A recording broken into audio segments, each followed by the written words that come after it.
नमस्कार, मी API सागर Pawar, घोडेगाव police Thane प्रभारी अधिकारी. आज आमच्याकडे घोडेगाव पोलीस स्टेशनला 50/2025 हा गुन्हा दाखल आहे. या गुन्हा असा होता की शेअर मार्केटिंगच्या नावाखाली आपल्या या घोडेगाव परिसरामधील अनेक नागरिकांना परतावा देतो म्हणून असे काही आमिष दाखवून काही रक्कम स्वीकारलेली होती आणि त्याप्रमाणे हा गुन्हा दाखल. तर जवळपास आतापर्यंत या केसमध्ये 21 लोकांची फसवणूक झालेली आहे आणि जो आरोपी आहे त्यानं जवळपास 2,94,63,801 रुपयाच्या आसपास रक्कम त्या सर्व नागरिकांच्याकडून स्वीकारलेली आहे. आणि हे ज्या गुन्ह्यातील फिर्यादी आणि साक्षीदार आहेत आणि यांची रक्कम जी स्वीकारली आणि ती घेऊन रक्कम त्यांना कुठलाही परतावा दिला नाही, एक प्रकारे त्यांची फसवणूक करून अपार केलेला आहे. यासाठी त्यानं एक ईडलवाईज ब्रोकिंग लिमिटेड नावाची कंपनी स्थापन केलेली होती घोडेगावमध्ये आणि गुन्हा दाखल झाल्यापासून जवळपास 1 वर्ष झालं की तो फरार होता.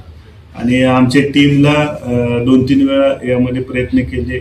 या 2-3 वेळा प्रयत्नामध्ये काही यश आलं नाही, पण अंतिम टप्प्यामध्ये गेल्या 4 दिवसापूर्वी आपल्याला त्याच्यामध्ये यश आलं. कारण आरोपीनं यापूर्वी सेशन कोर्टामध्ये सुद्धा अटकपूर्व जामीन अर्ज दाखल केला होता, पण आपल्या या गुन्ह्याचे तपास अधिकारी PSI महेश पवार यांनी वरिष्ठांनी दिलेल्या सूचनाप्रमाणे योग्य युक्तिवाद केला आणि त्या युक्तिवादामुळं त्याचा अटकपूर्व जामीन फेटाळला होता. आणि ह्या असं फेटाळल्यानंतर सुद्धा तो फरार होता आणि सरेंडर काय झाला नाही.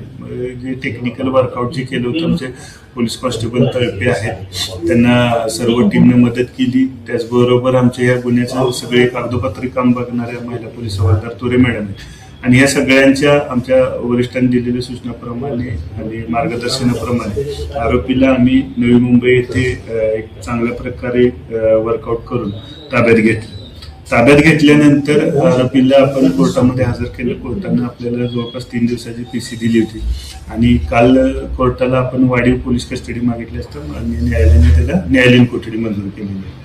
आता या गुन्ह्यामध्ये जे बरेच काही नागरिक आतापर्यंत आपल्या समोर आलेले आहेत, याच्या व्यतिरिक्त सुद्धा काही अजून पीडित असण्याची शक्यता आहे.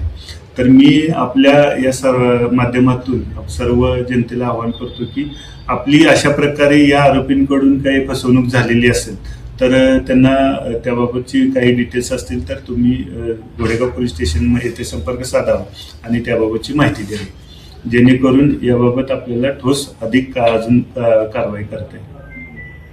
घोडेगाव पोलीस स्टेशन हद्दीतील सर्व नागरिकांना दुसरं एक माझं आव्हान राहील की अशी कोणी आपल्या परिसरामध्ये आरोपी असतील किंवा कोणी असतील किंवा आपली कोणी अशी फसवणूक करत असेल तरी देखील त्यांच्या बाबतची जरी काही आपल्याला माहिती आपल्याकडे असेल तर ती देखील आम्हाला पोलिसांना कळवावी किंवा त्याबाबत कायदेशीर तक्रार नोंद करावी.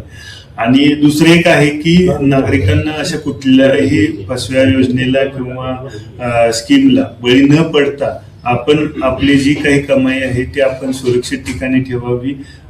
कोणत्याही दामदुप्पट किंवा अन्य प्रकारच्या कुठल्याही आमिषाला बळी पडू नये.